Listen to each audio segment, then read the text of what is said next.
All right, how's it going, everybody? eCom Tom here with Joe Cox on this live. If you guys don't know who Joe is, he's been one of our best students over the last since we've started our course, and he's been on about 2 or 3 lives now, I believe. So I'm glad to see Joe Cox back. And before we get into it, anybody that's in here right now, say who you are, where you're from, all that good information. And before I get any further, I want to let you guys know that we are doing a Cyber Monday sale. The Black Friday sale is over. The Cyber Monday sale has started. Don't let the title of this video get you guys discouraged. We will go into exactly what happened and exactly how Joe was selling a ton and now it's not so much. So we'll talk about that in the video, but there is a Cyber Monday deal going on right now. It's $250 off either the eBay or the Amazon dropshipping course, the same as the Black Friday sale. So if you guys have been interested in getting started, then this is the time to do so. Also, if you haven't already, there's a ton of people in here already, then please be sure to give this video a thumbs up, like the video so we can get it out to as many people as possible. The people that are out here are thinking that eBay dropshipping is dead and everything about that. So we're gonna try to, make everybody at ease and yeah, let's get into it. So how's it going, Joe? Hey man, great to be here, Tom. Thanks for having me on again. It's I always really a lot of appreciate fun. it. So for all the people that are watching right now, we have, a decent amount already. But just give them a little backstory. I mean, we get a ton of followers, new subscribers every single month, all the time. So, I mean, not everybody here has seen you live or even knows who you are. So if you want to give a little backstory about, who you are, how you got started drop shipping and everything like that, it'd be much appreciated. Yeah, yeah, definitely, man. So it all started in 2018. In the last quarter of the year, got really into e-commerce stuff, but I started with kind of the more primitive method, one of yard sales, flea Yeah. markets, all that kind of thing.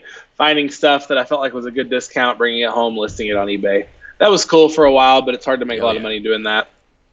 So I started looking for ways to do better on eBay, and I came across some of your videos on YouTube. Of course, this was kind of in the earlier, I guess, time frame of when you had the course going and Yeah, because you everything. got into it at a weird Um, time where it was like right when, the API related Amazon onto eBay drop shipping was everybody was just realizing that was kind of dead. And then you yeah, got into it and you started harping me like, dude, just teach me what you're doing right now. I'm like, the course is going to be updated like in 2 weeks. Give me a break. And then you're like, no, no, no, now. I was like, okay, all yeah, right.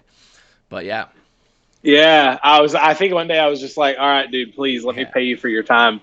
And I got a lot more than I paid for, that's for sure. But yeah, you and I connected, Tom. We met, stuck a little friendship up, and then I launched a new store right about that time, doing it the way you were telling me, which is no API, manual eBay drop shipping, and kind of the rest was history. From there, I immediately started making money. I think the very first month I did thirty yeah. thousand.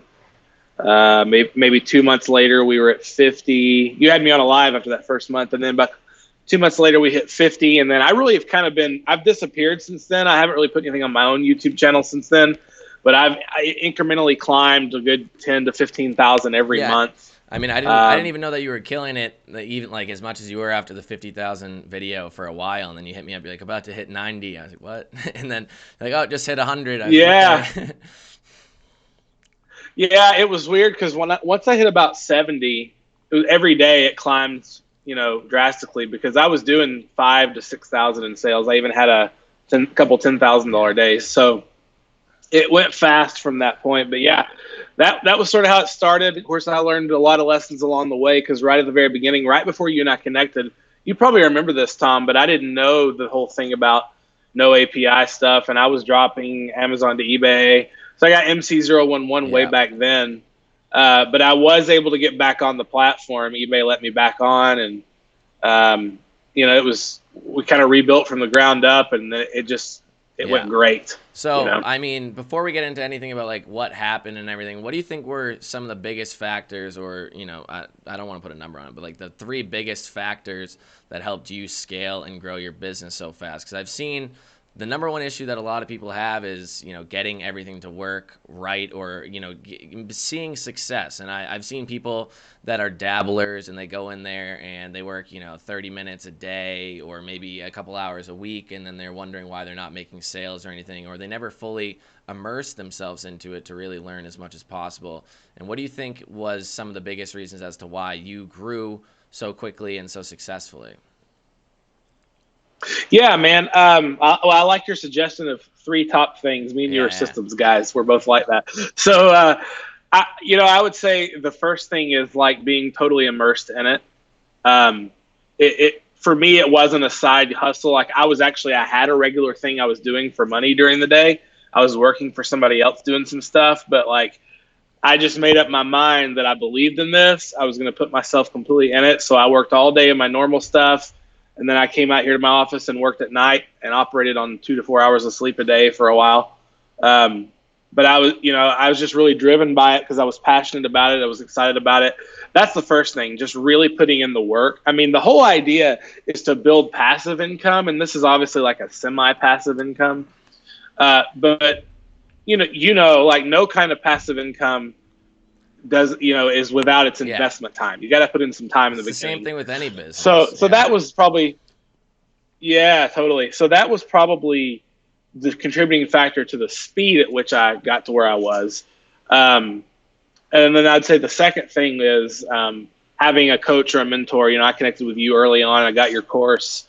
I bought the course right away. I even bought your VA course on Yeah. like day one. Um, but then just stayed in contact with you, which it's impossible for you to coach everybody like that because your student base has grown exponentially Yeah, since it's I met wild. you. Um, I mean, I don't know how it's probably like quadrupled since then. So, but nonetheless, finding somebody that knows this business and just having them to call on and be like, "Hey, quick question," and that's huge. That I always tell people like you've got to find somebody you can ask questions to. Um, and then the third one was having really good VAs. There's no way I could have gotten to that level of sales without VAs because our customers, at 100,000, we actually, the screenshot that you guys have seen, I think on the thumbnail is like Yeah. 116,000. That's because that's the best screenshot I have. But we actually reached Holy, I didn't even know 154. that. I thought it was Um, 125. yeah, it was 100. We hit 154 before everything went crazy.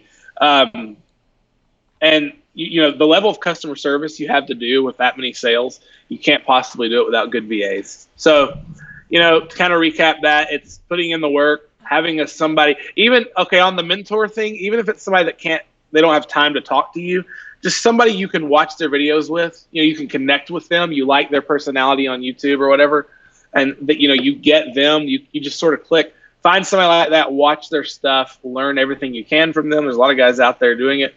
And then, thirdly, having Yeah, I great would say VAs. virtual assistants are one of the biggest thing that everybody's afraid to do it. Like even in, I think it was my Amazon dropshipping course private Facebook group today. Somebody said like, "Do you let your VAs use your credit cards?" I don't because I'm afraid, and that's why I use gift cards, and we'll get into that later. And then another reason why they were afraid was because they were afraid of like IP address issues. And it's like, why don't you just ask instead of going for months at a time without Yeah.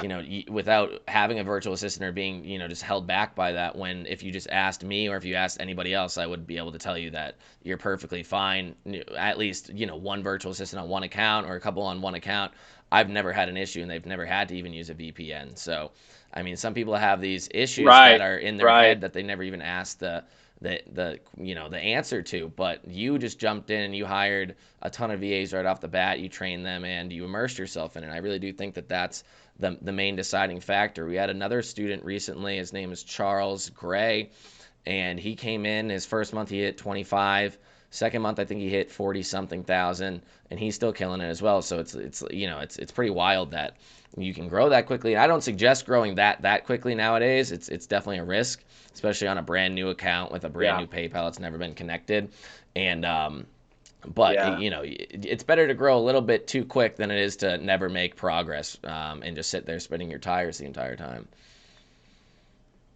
Well, yeah. And also, if you do grow too quickly, you do run the risk of possibly Yeah. losing your store. However, I used to think, and you'll probably remember this, Tom, I used to think that would be the worst thing in the world to happen.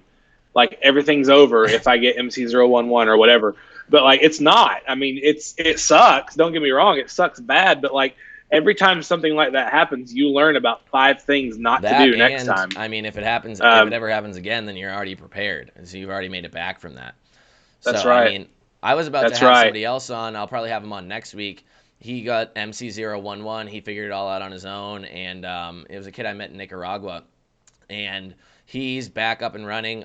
His account's the same account. He got the same account back, and it's unflagged, and he's selling again. The only issue is that they lowered his available selling limits, item limits. So at that point, you're forced to start slow, and that's kind of where I'm realizing that eBay's really going after people that are growing too quickly on brand new accounts or anything like that. And I've never had that issue, but I've been drop shipping on the same accounts and stuff for a while, making new accounts with same PayPal and everything for.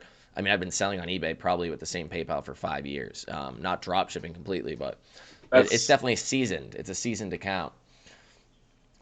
Yeah, that's something, and I talked to you about that, Tom, a few months ago before this last incident, which we'll share later. I was like, hey, how long can this continue? Because it does seem like after you get past that first 90 days, there's so much less scrutiny from your PayPal. But, I'm running super slow on purpose because, I mean, like scaling fast to me seems like the quickest way to get shut down. It's definitely one of the deciding I'm not saying you can't, I'm not saying you can't scale quickly. I'm saying I don't think I would ever do it as quickly as I did before again. Hey, you live and you learn. So before we get into exactly what happened to your account and that everybody wants to know and why everybody's here right now, I am going to read off some people that are here, show my appreciation. I hope the connection's decent. The voice is okay. I mean, it's just the way that you have to run a joint call live on, you cut out. You definitely cut out for a bit. The way that you have to run a joint call live on YouTube is a huge pain. So first off, we got Music Mania here. Definitely looking forward to this live. Appreciate it. He's always in all of our lives. He's inside of the course too. What's going on, guys? Excited to learn today. One quick question. Will Joe come back with one-on-one coaching calls? Are you going to come back with one-on-one coaching calls?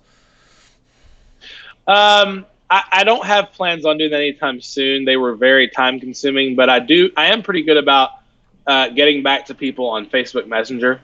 So like if people just want to send me messages, I usually respond pretty quickly. Okay. All right. So where else are we? It looks like your screen's all messed up. Oh, no, it's back on the live feed. So let's keep going. It says the infamous Joe Cox. Yo, look, James is here. Tom Armstrong, I believe he's inside of the course. Joe, what suppliers we're using? We can get into that after this. Hey, Tom and Joe, watching from Tennessee, says Jameson Griffith. So Joe's also speaking from Tennessee. So.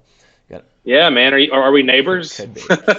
So I thought I was the best student, John Arducci. Hit 100,000 or hit 35,000. Are you at 35? I'll let you on the live. You'll get your you'll get your 15 minutes of fame. You got lots of people here from Florida. Eddie says from Boston, Mass. I grew up right outside of Boston. I grew up in Billerica, Massachusetts. I don't know if you're familiar with the area very well. From Akron, Ohio. From Texas. We got people all over here from the UK. Colorado. Joe, what headphones are you using? That's a question here. What headphones are they? These are Bose noise canceling. Bose noise canceling. Quiet, I think like Quiet something 35s are what they're called. I got the Apple headphone special. If you were wondering. Yeah, bro. All right. So, I mean, we're going to get into the more specific questions right now, but let's answer first off everybody's question. What happened with your account? Then we'll get into, all the other questions where I've left off where I think is a good point to start answering all of the actual questions here. So, all right, everybody wants to know what happened. Oh, and we have 100 people watching right now, so I believe this is the first live I've ever had with 100 people on, so thank you guys very much. Please smash that like button if you're one of the people watching. You want to hear exactly what happened to Joe Cox's account right now, so you can explain. Yeah, okay, so when I got to 100,000, my margins were about 15%, 15 to 20%, which is really good. But I noticed that they were kind of trickling down a little bit, and I was climbing down instead of up. So I wanted to do everything I can to maximize my profit margins. And when you're doing over 100,000 a month in eBay dropshipping, you do start to feel a little invincible. Yeah. So I was willing to take more risks than I would have ever taken before. And I took one big risk that I shouldn't have taken. I can't say I regret it because I learned a lot, but it did cost me the store. And I started using gift cards. I still don't think gift cards is totally like a no-no, but it's definitely high risk. So it really depends on your risk tolerance. But I was buying gift cards, and I think what happened, we still don't know 100%, but I think someone sold us a gift card that might have been fraudulent or something like that. I don't know. So these were discounted gift cards, just for everybody watching. Yeah, steeply sorry about discounted. that. Question. Steeply discounted gift cards. We were collecting receipts on all the gift cards from the person who sold them to us, which was a good measure, but I felt like I could trust him because we were doing so much. So I stopped asking for the Yeah, receipts. And I think he immediately stopped buying responsibly yeah, from his that supplier. makes You sense. know what I mean? So we stopped asking for the receipts to prove the ownership of the gift cards, and that's when things went south. Because what happened was Walmart started. We were using Walmart, and we were using Walmart gift cards, and they started canceling all of our Walmart orders. Well, when you're doing $5, $6, $7,000 a day in sales, that can happen for a few days before you even realize it's Yeah, happening. So a couple days go by, and we have thousands and thousands of dollars of canceled orders. Um, and it got real bad because not only were they canceling the orders, but they were actually contacting FedEx and UPS and saying, "Hey, these items have already shipped out. We need you to bring them back instead of delivering them." So I ended up with hundreds and hundreds of buyers on eBay who did not get their item, and so I had to start issuing refunds. The thing is, we were making so much money. We had the money in the bank. It was no problem to issue the refunds. But eBay's not cool with you issuing, 300 refunds in no time, that's a lot of refunds. and like, yeah, in like 3 days time. And we're basically going through and refunding all the Walmart orders. I mean, we tried to not refund them. The ones that we could just fulfill again and send them Were you out, just trying to use a we credit did. card But at there that came, point to fulfill them, or just like your own funds? oh yeah, I was just using my own money because I had plenty of it Yeah, anyway from the sales. So I was like, look, I'm not gonna. I wasn't even at that point. I didn't even know it was the gift cards that was causing the yeah. problems. All I knew is they were canceling all my orders. So I started placing orders with credit cards. But basically, Walmart had flagged my Walmart account, and there was nothing I could do. And I realized that, so I went ahead and reached out to all. Actually, I had the VAs do it. We reached out to all the buyers and just said, "Hey, listen, so sorry, there's been a problem. Your item's not been delivered to you. Here's your refund." We had 100% positive feedback. We were above standard, and we were slated to be top rated Damn. on the next evaluation on the All 20th. those So canceled everything was orders definitely great. didn't help, though. When things went down, when eBay stopped me, I was 2 days away from being top rated, and I had 100% positive feedback So when they shut when us they down. shut the account down, was it like immediate? Did they say why they did it, or was it just kind of like you're doing practices that aren't allowed on our platform? Please stop. It was, yeah, it was not immediate. It was the first thing they did was they sent me an email saying that my account was restricted and it was limited on certain features, like I couldn't list new Yeah. items. But all of the items we had in our eBay, in our stock or whatever, those kept selling. Yeah, I've So had that happen back in the so day when I got restricted for like Vero for like 3 days. The items stay in I stock, remember and that. Yeah. that was over a year ago, I believe. That was before even manual eBay dropshipping started, and I mean that was way, way, way long ago. And it's like I got hit with Vero, and then your items are still selling, but they're not getting put Oh back in yeah. stock, and I've seen that happen too. I was thinking of a different Yeah, incident. Okay, yeah, I didn't know about that. So it basically came down to Tom. I had way too many refunds. They sent me that first email. It kept selling on the account. We didn't worry about it because we were still doing 5 or 6 thousand a day even after yeah, that. But I mean, I realized like, okay, I can't list more items. Eventually, I sell everything I have and I'm done. So I just let the store keep selling for a while, and eventually, uh, I just shot the dying animal in the head, like yeah. like just get it over with and put it out of its misery. So we took all the items down off of all the listings down, and then just kind of started over. Yeah. So how hard was it to start over, or what was the process on that? A little, It yeah, sucked. stealth. Yeah. Yeah, I had to go stealth this time. I went stealth, and I'm running a stealth eBay store right Okay. now. I don't want to get too much into stealth because that every time we talk about stealth, it seems like or mention the word. I didn't even mean to ask the question. Then all of the live Oh just yeah, becomes about stealth. But there's some. yeah. You're wise to avoid the whole conversation because it's It's too that and involved. But tax. That and tax are wild questions to bring up. But I yeah, mean, yeah, it sucks that it happened, but I do think, I mean, I'm sure you think as well, and you told me this, that, you learned from it. It's definitely awful to have it happen and then, have to bounce back from it. But it's just, I mean, it is a learning experience. Everybody has them. Some are harder than others. Some are definitely a lot more harsh than others. I'll tell you what made this experience hardest was Walmart didn't refund me any of that Yeah, money, I could see that and sucking. so Actually, believe it or not, we lost so much money on this incident that my books are very accurate, and it shows me basically breaking even. Since you started? So since I Oh started, that's God, how much money I lost out of this. that's Yeah, yeah. wild. So But I mean, yeah. hopefully now everything is in a decent place, and we can. Well, Tom, one thing I learned from you is, I used to be the type that would freak out, but I definitely would say one of the biggest things I've learned from you is I don't freak out anymore, and I don't give up. Yeah, Like, I'm not gonna. It's not over. eBay dropshipping is not over. I'm not done. I will absolutely get back to where I was before, and I'll keep going. So yeah.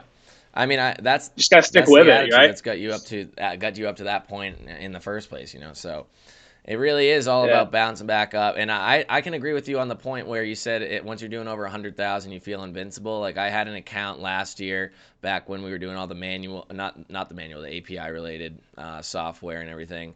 And I think it hit like Yeah. 184,000 between three different accounts. And I was just like, I can do anything. This is great. This is awesome. And then all of a sudden, I think it was like the next month, it was pretty much over. And I was like, damn, Yeah. that was Yeah. short lived. But Yeah. I hit Yeah. 100,000 a couple months, but one was almost 200. And I was like, this is sweet. No, no, it's done. So, I mean, let's get into answering some questions. This is the whole story that happened with Joe Cox, and we'll really get down to the nitty gritty of it based off these questions. So, somebody said where I left off is how many VAs did you have when you hit 116,000 in sales on your account? I think at the time I had just three, only three. So, what were their roles? All the three of them. Yeah, so I had two of them that did product research and listing, and then I had one that did order fulfillment and customer service. To be honest, they were probably overworked, especially the customer service one. You But I mean, think? I split that load with her. Like I wasn't hands off. I did it with her. So there were four of us working on the store full time. Yeah. Right when we hit maybe 120,000 ish, I hired a fourth VA to help with customer service. And then eventually, did you realize that you being in your business the entire time drives you insane, especially if you're Yeah, doing that much in sales?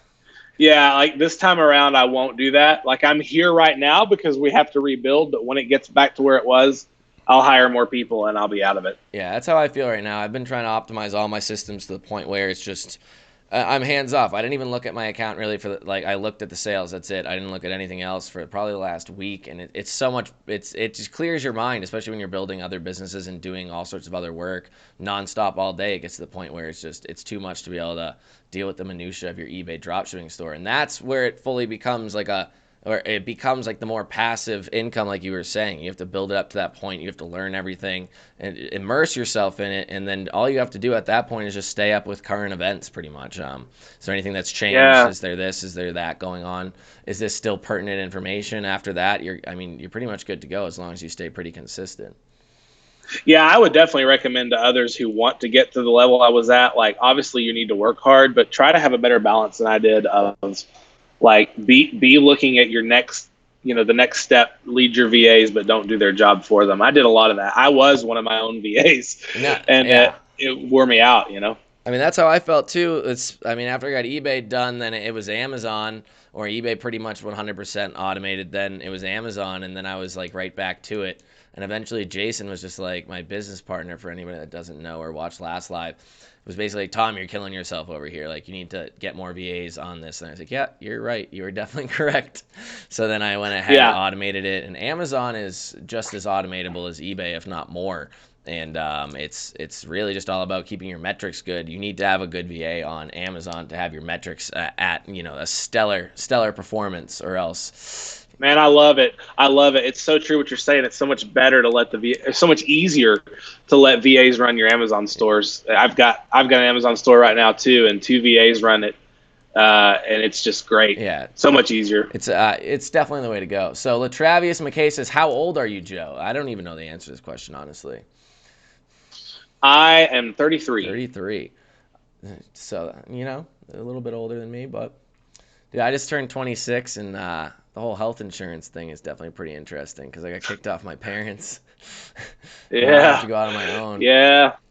But Yeah, man, I've been paying health insurance for a good while and myself. It couple sucks. years, yeah. So Jose Garcia here says Tom is the best mentor, always tries to help when he can. I have all the courses, best investments ever made. I appreciate it, Jose. I mean, you've been working at it.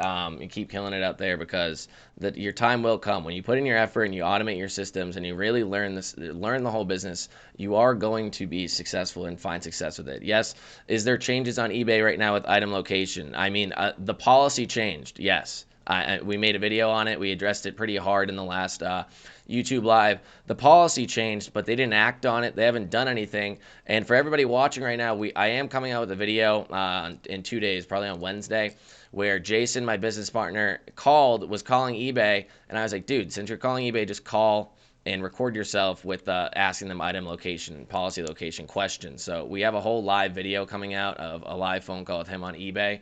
I don't know if it's really legal to tell them to record them without telling them, but we'll have it up on YouTube at least for a short amount of time. And it's pretty interesting because the guy clearly has no idea. Yeah.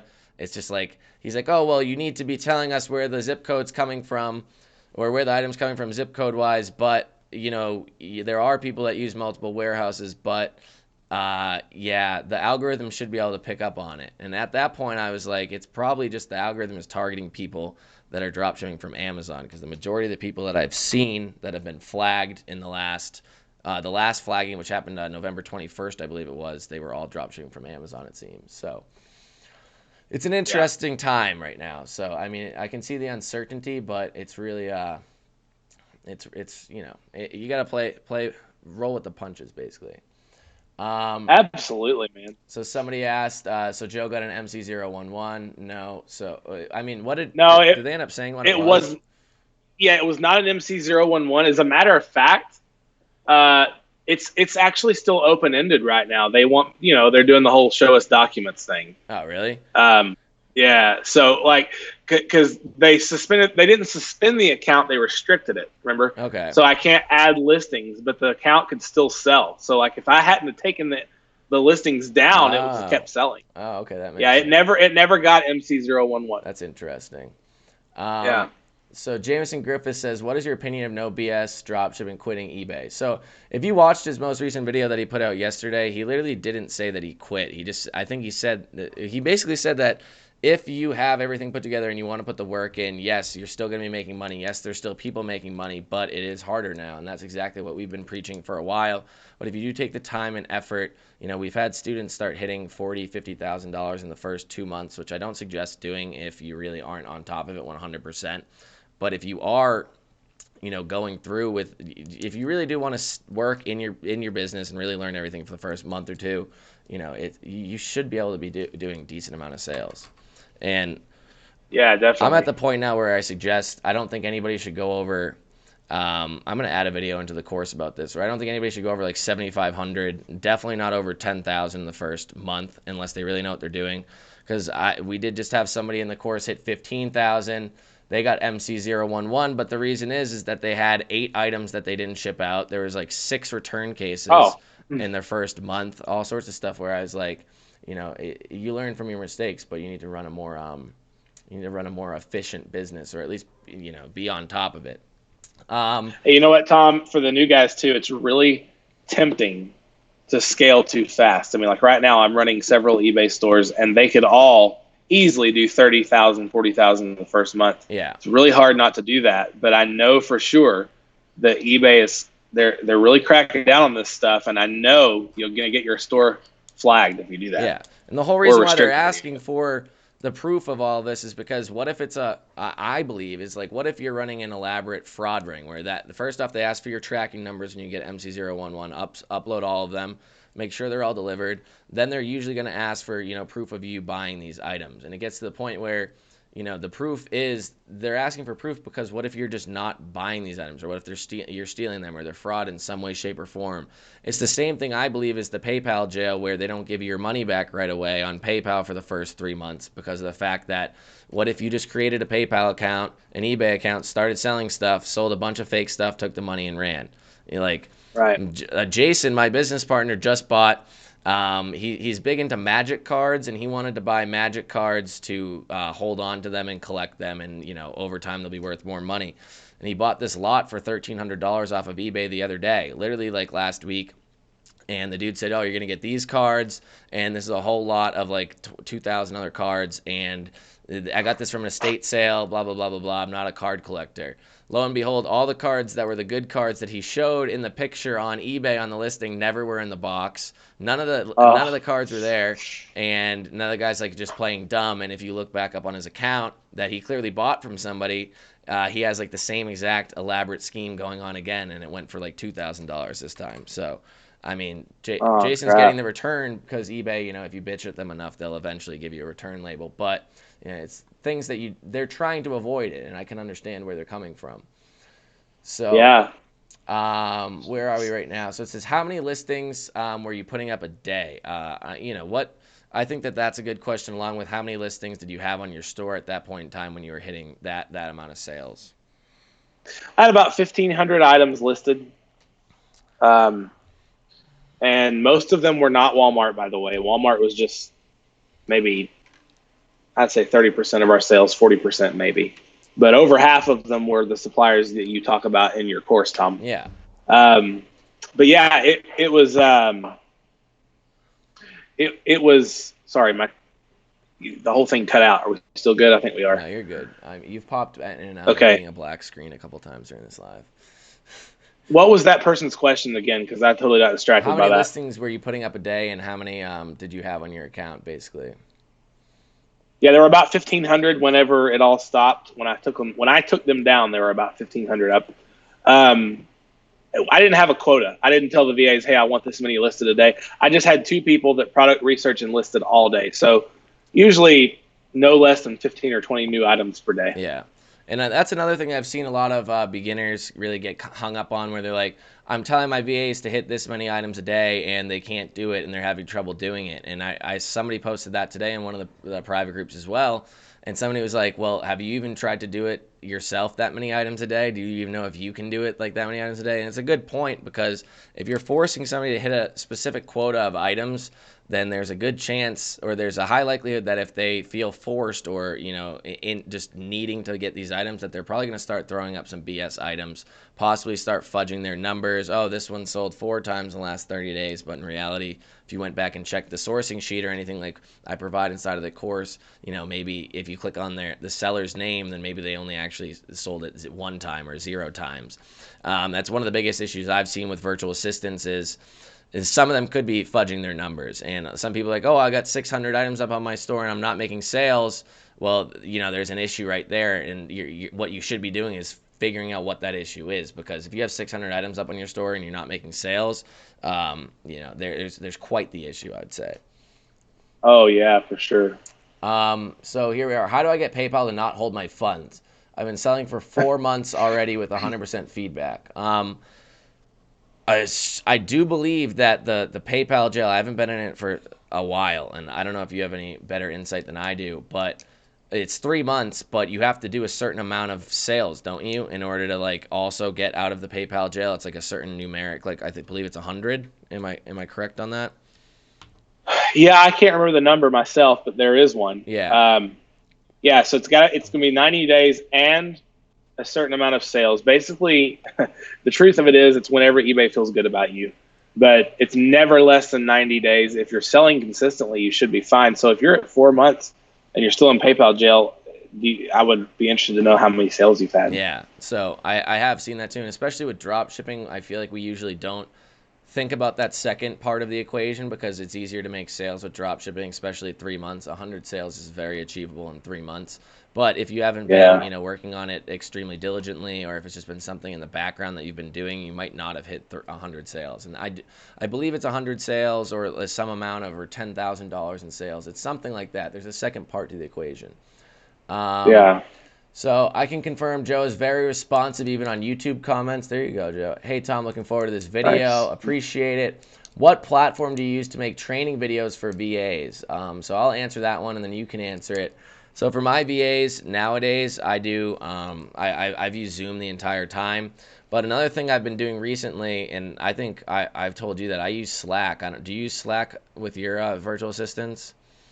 Very Yeah, extensively. so Slack Yes. is pretty much like a business communication app in between. I mean, a lot of businesses use it. And when I use it for my VAs, and what I've been doing is there's like apps that you can add into Slack. I'm not a Slack pro at all, I'll tell you that. But I just typed in, I was like, I hate typing, and I'm not good at it. I can't type without looking at the keyboard, even though my job is at the keyboard like 12, 14 hours a day. Just never learned that one. But one thing is, with Slack, there's an app that you can add in. It's called like Stand-Uply or something like that, or Talkly, or I don't know. It's weird, but you can send a voice message inside of Slack with it. So it's a lot easier for me to talk and communicate with my words than it is to type to them.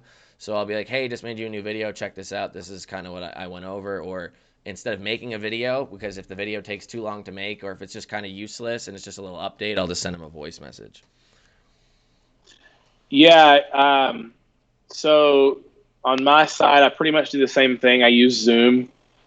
Guys, I'm gonna be honest. Whatever Tom's doing is pretty much what I'm doing. I even found out about Zoom from you on our very first coaching call you gave me. But yeah, I film all my videos in Zoom. I have a Google Docs folder where all my videos are, very super organized.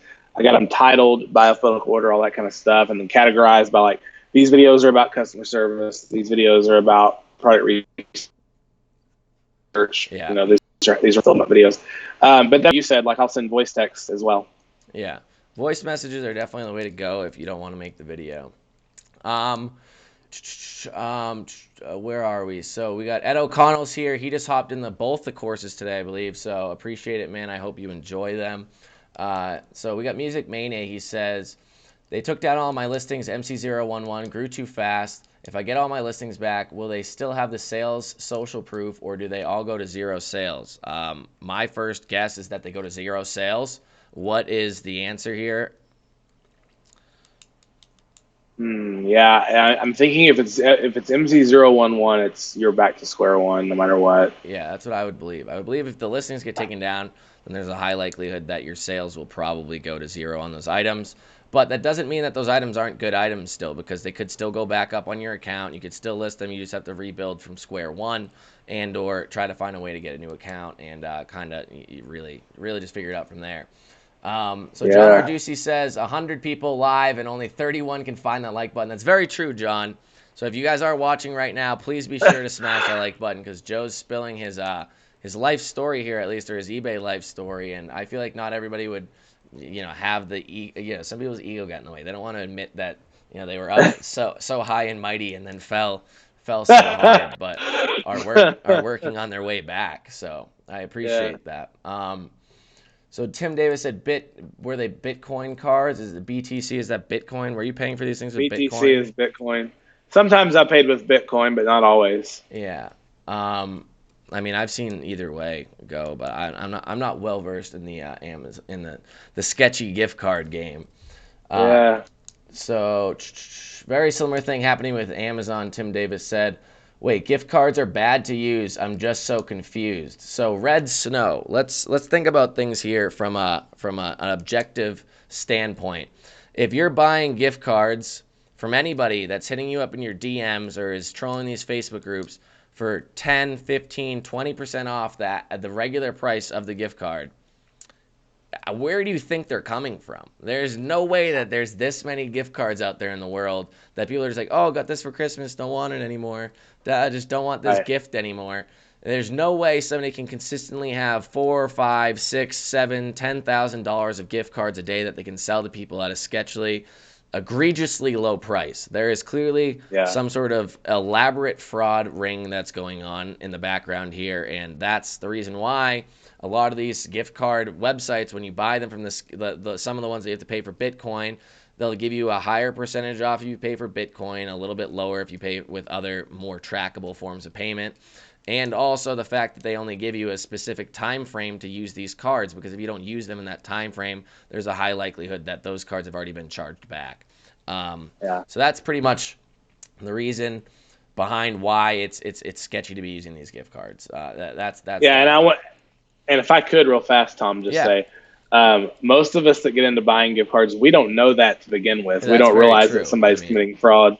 But common sense should tell you something's up. Yeah. But when you've got a guy sending you cards and a picture of the receipt where the card was purchased, yeah, and it was purchased with cash, not with a credit card, you start thinking, well, okay. But then you find out later, I mean, even those can be fraudulent, because sometimes people will like convince people to buy gift cards with cash, tell them some sob story about a family member who needs a medical procedure, just all kinds of shady crap where people are getting scammed. I'm not saying every gift card is like that, but there's no way to know which ones are and which ones aren't. So if you've got a moral compass, you're going to have to stay away from them. I mean, that was me. Like, it came, like, once this happened and I realized something fishy was up, I felt terrible about it because I didn't know. And like, so for me, it's just not something I want to risk anymore. Yeah, I mean, it's very true, especially when maybe that person that you were buying them off of, their scheme was literally to do it all by the books, like properly buy these gift cards, and then the second that you literally are, you guys have your basically your friendship, your trust system, then that's when he like ends up screwing you. Maybe that was his plan. I mean, it seemed like that was part of the plan. I'm not too sure what his exact motives were here. I don't either. I don't think we'll ever figure it out either. So Tim Davis says, one thing about it, when you get screwed over like that with gift cards, you don't pass the royal screwing over to others. I could have easily just not refunded those orders. You can't screw because you got screwed over. So just keep in mind, if you're going to do what's right, you could get screwed, and you've got to make a choice whether you're going to absorb it or not, or if you're going to screw somebody else over, which that's not me. That's not how I roll, and I hope you guys don't either. Yeah, there was a time last year back when we were using the auto ordering software for Amazon onto eBay, which I do not suggest using anymore. But there was one time last year when I didn't realize that I connected two accounts, the same account, to two different auto orders, because I was switching from, I believe, Profit Scraper to Sale Freaks back then, which I don't suggest using either of those softwares anymore. But I hooked up the auto order to both of them, and I hooked it up, to the same account, but it was my smaller account at that time, and I was ordering double items and sending two items to every single person because Profit Scraper picked up on the sale and so did Sale Freaks. And I didn't realize it for like a week, but it was a small account at the time, and that week I only ended up sending about, wasn't a small amount, it was $4,000 worth of items, but some of them I got back. Some of them, the people were nice enough where I had my VA go through and send a message to every single person that I had sent stuff to. Been like, can you please return this? Can you please return this? Like, we did not mean to send you to. A lot of people, I believe I ended up taking like a $2,800 loss on it. And I was like, learning curve, learning experience. But yes, mistakes like that can cost money. And it's kind of just something you got to be really careful about. The gift card mistake was the most expensive mistake of my life. I'll tell you that. I could see that. Yeah.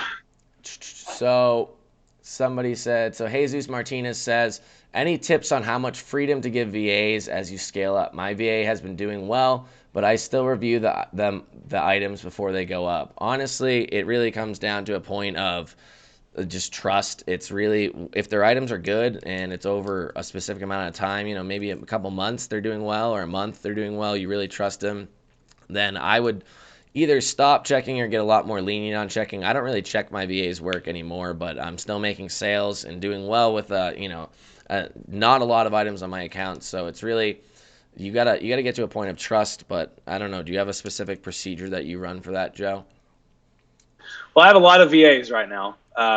Because I'm running a couple Amazon stores as well as eBay stores. And I'll say the method I've come up with, I don't check their work. I took the first two VAs I ever hired that I developed the most trust with. And back in the day, I checked all of their work. Everything they did, I checked it. Well, now I know that they're smarter than me on this stuff now. They know more than I do.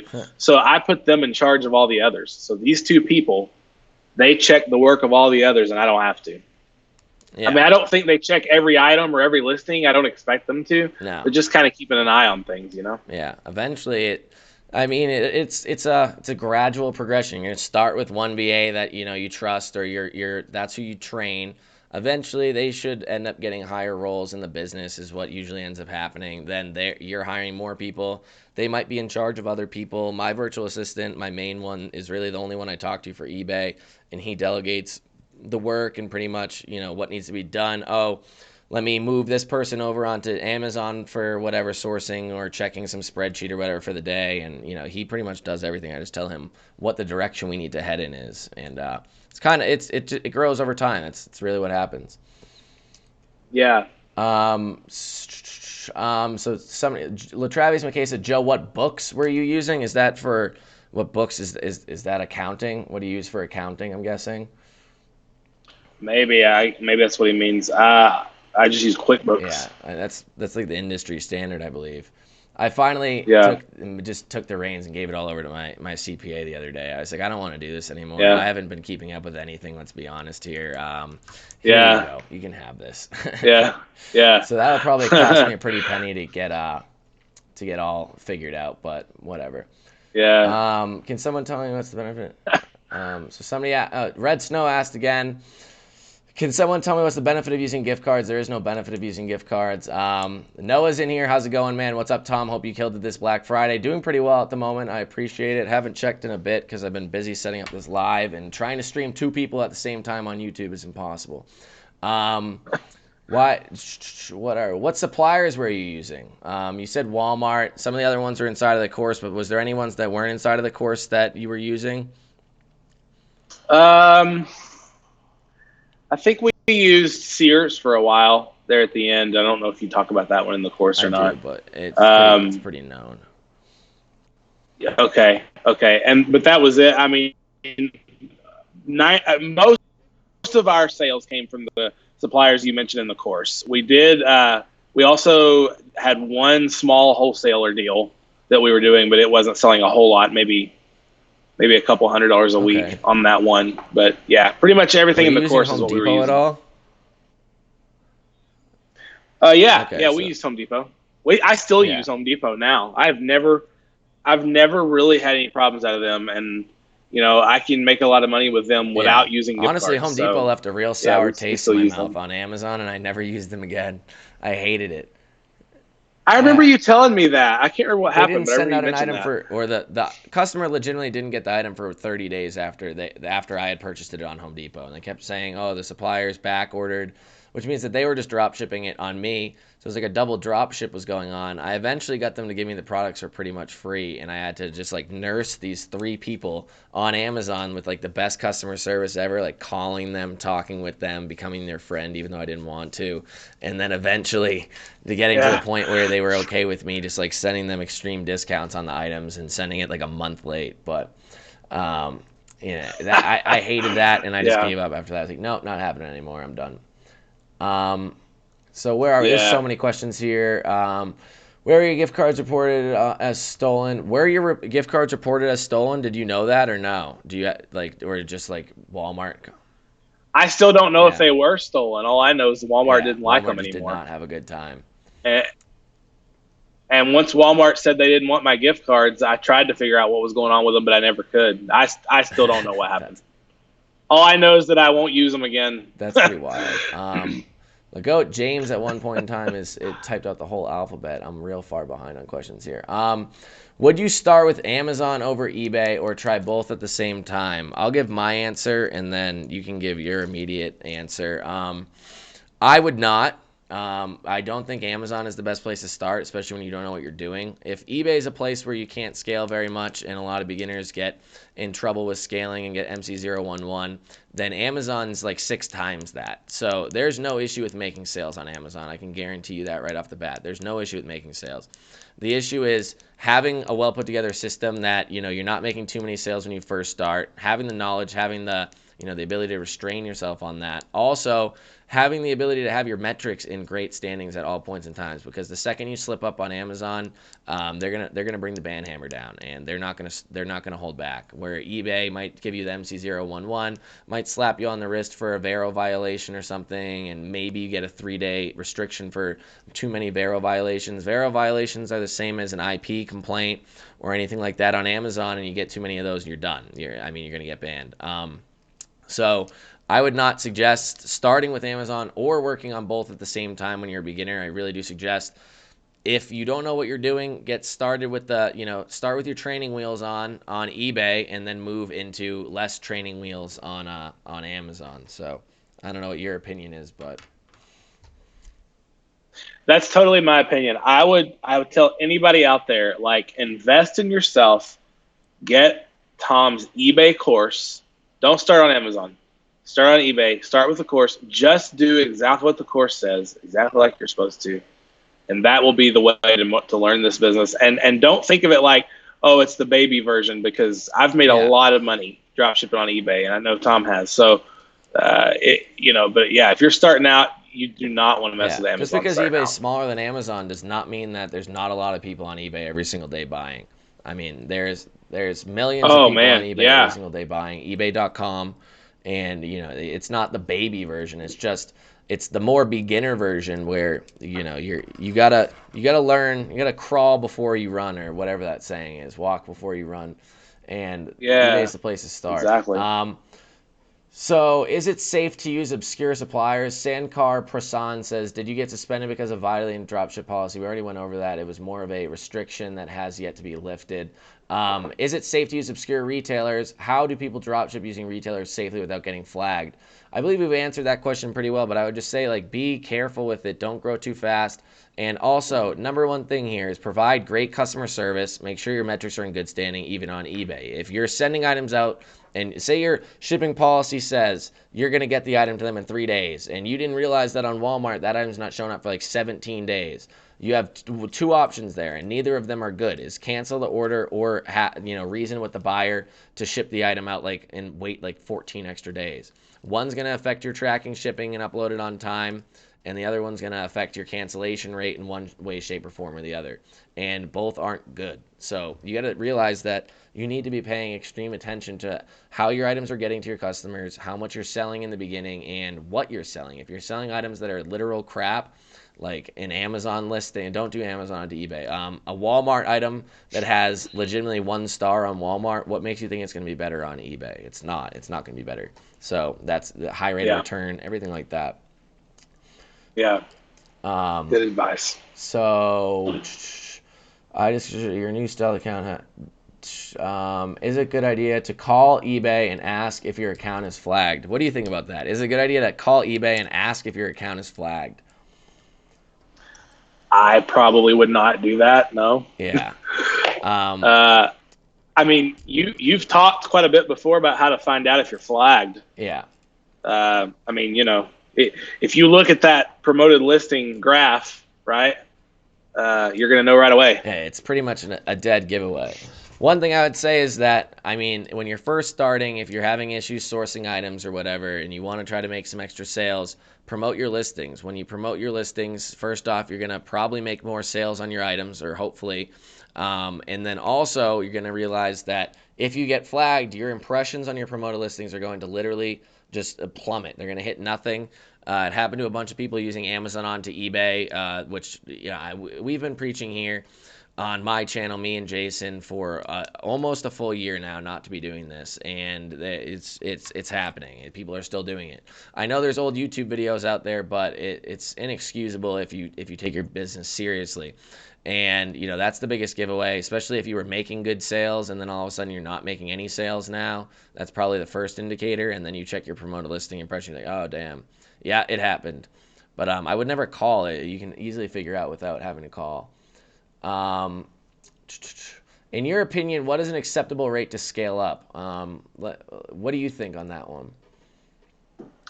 I've safely scaled to 10,000 on a brand new store a couple of times and not had any problems. Yeah, And then on the second month, I've never done more than, other than on this one huge store, I've never done more than 30 in the second month. yeah. I think that's a good way to scale. I would say, if you're really not worrying about just scaling ultra fast, or if this is something that you really want to hold for the long term, if you just keep it like between 10 the first month, lower than 10 the first month, and then just stay under 20 for like the next 2 months, then you're pretty much going to be smooth sailing after that, I would say. I think that's also not a bad idea. You can test it, but I've never had an issue. I've scaled to 20 in the first month. I believe it's all about when you first start. If you're a beginner and you don't know what's going on, and you don't have your item policy set up properly, or you're bound to make some mistakes, but you want to keep listing. You want to keep listing because you're finding all these great items with potential profit. Then you list all these items all these mistakes come afterwards. You're not prepared for them. Then all of a sudden, you're 15,000 in sales. You get hit with MC011 because you didn't ship out a bunch of items or you got a bunch of returns or anything like that. And Yeah. I mean, that's pretty much the biggest issue here. Um, where are we here? That's a tax question. Not going to answer that. How many VAs do you have? I have 2 and barely hit 900. Okay. We already answered the VA question. Can you explain the benefits? Joe, what types of items were they? Furniture, janitorial? What types of account? Premium anchor store. I think some of my MC0 was I was pushing my sales limit in the 30 days. I only have not. So Music Mania says, I think some of my MC011 issue was that I was pushing my sales limit. I was within my 90 days and had 22,000 in sales and 178 item limit. I only had 95 listings, but I had to remove some to sell more. Honestly, that's pretty wild that you were selling 22,000 with 95 listings, but that's great that it happened. And I do think that that is some of the reason, because you're within the 90 days. You were selling a decent amount, but I don't think the item limits, they might not have that much of anything to do with it. But, I'm always calling and asking to get them raised when when I can. So that, at least until I hit a certain point, then you don't need huge item limits. It's really not necessary anymore. So Mason Rick Bryan, Mason, Rick Bryan. I don't know if that's 2 people or 1 person with 3 names.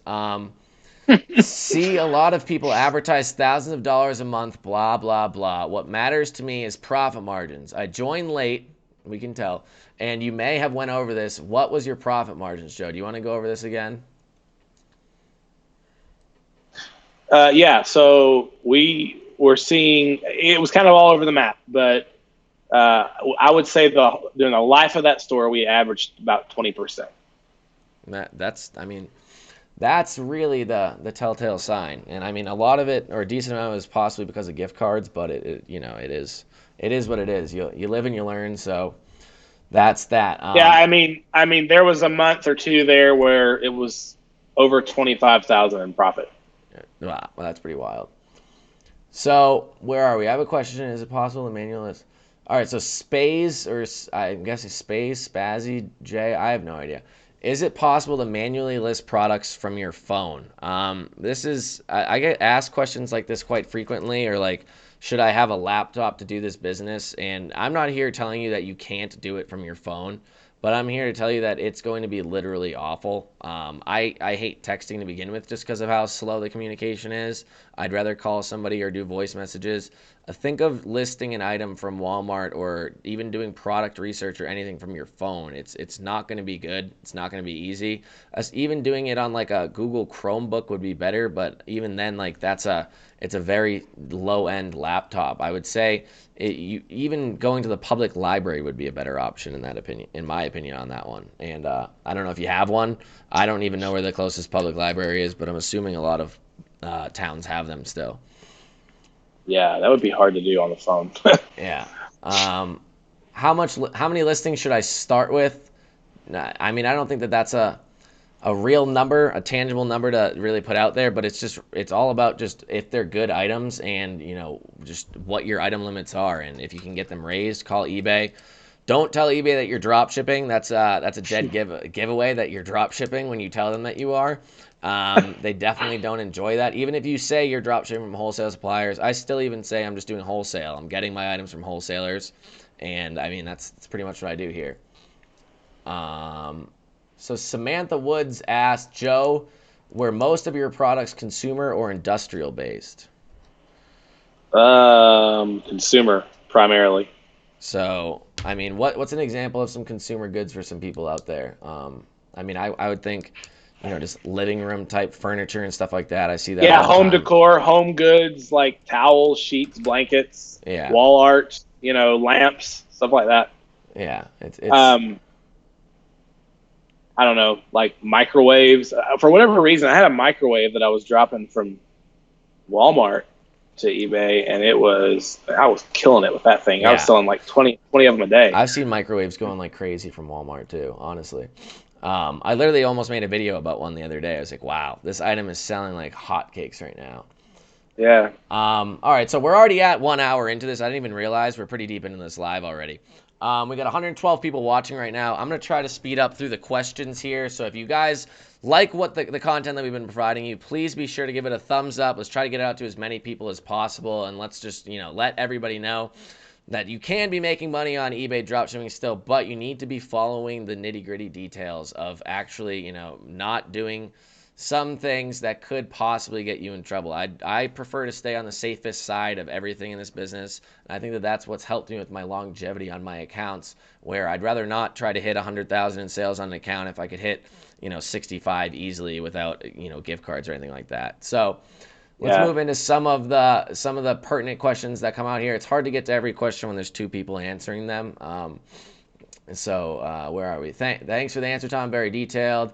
Everyone needs to get past those sketchy get discounted gift cards. It's very true.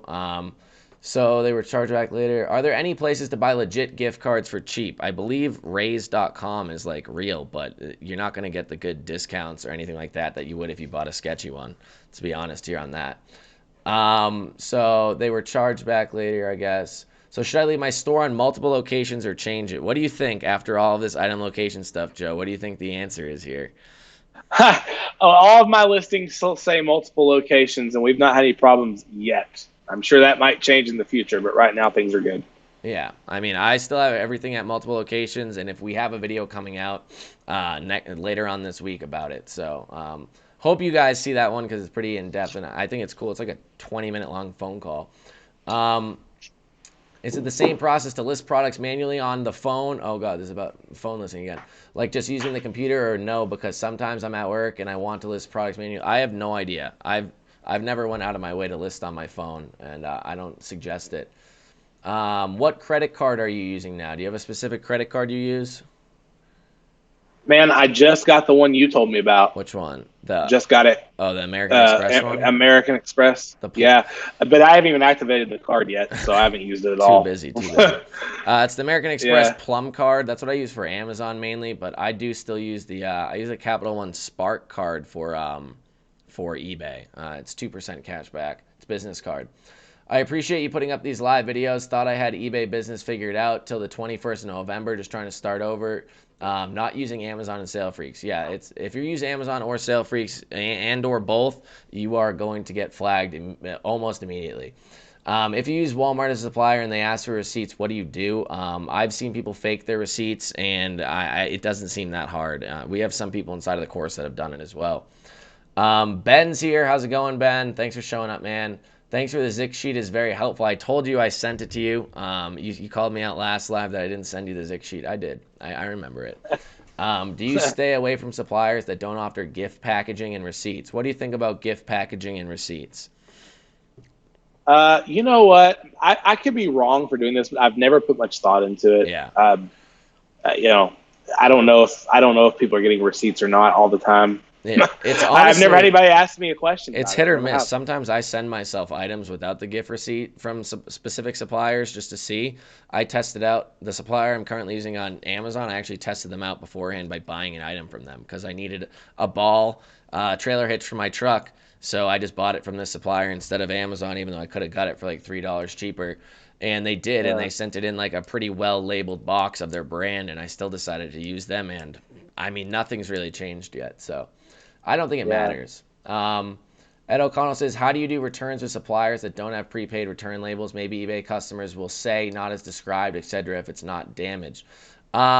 It's really, it depends. You can try to push it off onto the buyer, but when they lie about it, say it's damaged, but it's not, it's kind of an issue where you might have to eat the return shipping fee, but hopefully it's a more obscure supplier, which it seems like it is, and you'll be making more in front-end profit to begin with. So that's what I can say about that.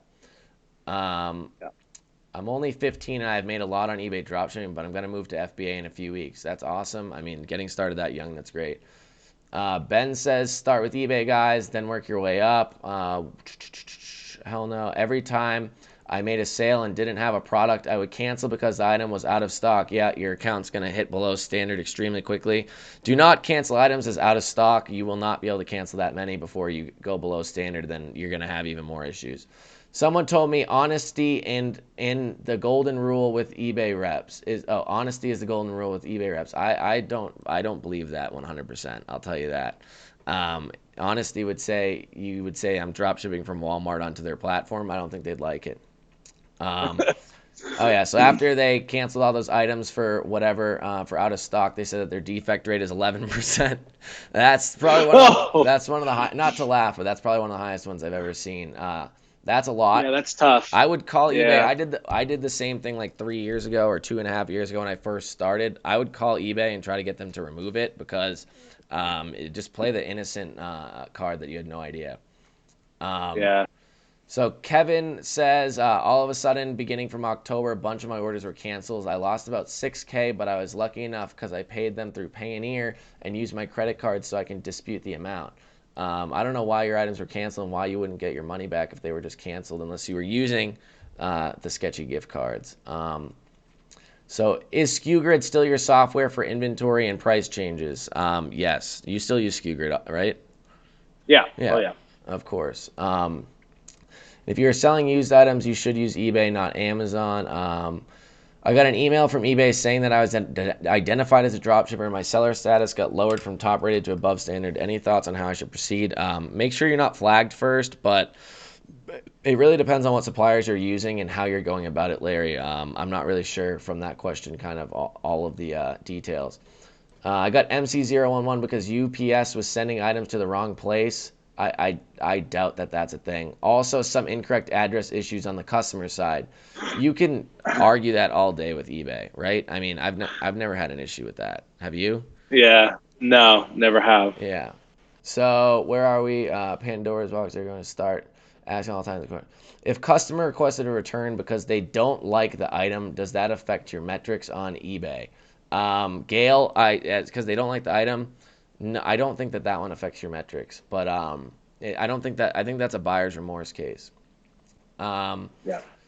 when is the telltale sign to start using SKUGrid? As soon as possible. Learn it in the background while you're going. Anyone take?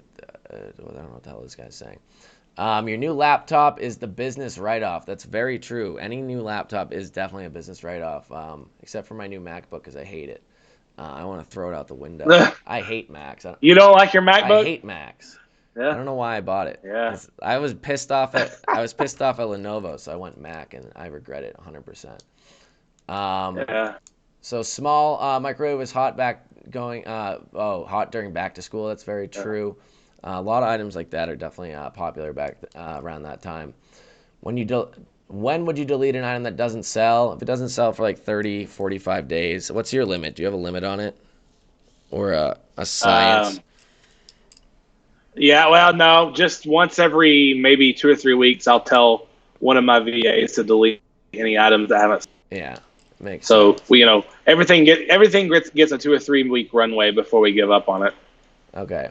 I mean, that's pretty much the same thing I do. Although I usually just don't pay attention very much for a while and then eventually get to it. Yeah. Great video, guys. Thank you for the valuable content. Thank you very much. There's still 116 people watching right now. Wow, this is wild. I appreciate everybody that's here. I'm trying to get through all these questions right now. Also, just drop shipping successfully. What's your credit card limit? My Apple Card. What is an Apple Card? Is an Apple Card a credit card? Or is Yeah, that I think they're referring to like an Apple Store credit. I have Like no a clue credit. what an Apple Card is. I think that that's a debit card or something. Gave me a Oh, really? Okay. $3,500 limit. Oh, maybe it's a credit card. Also, does I don't know. dropshipping successfully also benefit your credit score as long as you do it properly? If you don't dropship successfully, then yeah, your credit score will most likely fall because you'll probably be behind on some payments. But I've Yeah. seen great improvements with my credit. As long as you pay it off very, very rapidly, I'm paying it off like every single day or every other day. And also, I'm asking for more limit increases. When you ask for more limit increases, you have a higher credit limit, which is which affects your credit utilization, makes it better. Um, so somebody else, Matt Parker said his very successful store got flagged on November 21st. We've gone over why that happened, so you'll be building up from there. Lagoat James needs to be blocked from this chat. Oh my God, holy shit. I don't even know how to do it. Hide user on this channel. There he goes. He said, "How do I?" A few minutes ago, when you saw me laughing, I was not laughing at that person's question. Uh, I was laughing because Legoat James said, "How do I get a Oh girlfriend?" yeah, And I just, I just got to that point. That's when I just banned him from the chat. I use gift receipts when available. But I never had one complaint regarding the issue. It's very true. They don't really care. What glasses are you wearing, Joe? Latravius McKay has lots of questions about what you're wearing. What type of watch is that, Joe? This is a Samsung watch, which is odd because I do use an iPhone. But I like the Samsung watch better. My glasses, I don't know. They're You don't have to answer that uh, I question. I don't have a clue. They're not branded, so. Um, how do I transfer my funds to my MasterCard on PayPal? Just send it to your bank account, then pay off your card with your bank account. Use SKewGrid. I hate this kind of new system. They added tax on all my products, so now I have to put them a bit higher. It's literally like it's like 0.2% is what they're taking, and because of that, Miguel, you don't have to do taxes or sales tax. Trust me, it's a lot better. Not blaming anyone, just saying it made it appear as if I never shipped the item in eBay's eyes, so they hit me with MC011. That's surprising, honestly. Can we still dropship using gift cards on Amazon as a supplier? No. If you watch this live, the answer is no, Walker T.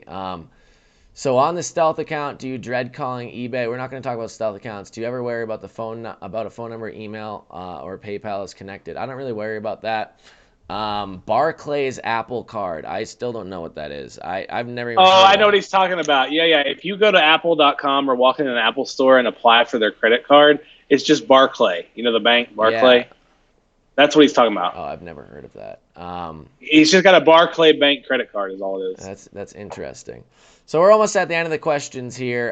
Sell the MacBook on eBay. I've thought about it, but I'm scared, honestly. I feel like MacBooks are probably like one of the highest frauded things on eBay, minus like Magic cards. But I'll get to it eventually. You cut out for a bit, but you're back. Stealth account, you don't need Yeah, to I do any lost I calling. lost you. I missed the beginning. Was Joe flagged because of Amazon? No. Mason, how do you dispute or prove ownership of account? That's definitely an issue with a stealth account, but we'll get to it. What kind of iPhone, Joe? All right, just stop answering. Don't answer questions about what you have. Buy another stealth account. Trust me. How do you guys deal with the PayPal taking 2.9%? You factor that into your margins and spend more money and Yeah. get an established account. Okay, so we got 106 people watching right now. This is an extremely long live. I did not think it would go this long, but tons of people hopped on. So I appreciate it. Thank you very much, Joe, for showing up. Thank you, everyone that was here. One last thing, if you haven't liked already, please be sure to give this video a thumbs up. We'll get it out to everybody to not use gift cards, to follow the rules, and to be very careful with their account. Sorry that you had to be the example of this, Joe, but I think that there'd be no better person to at least bounce back from it.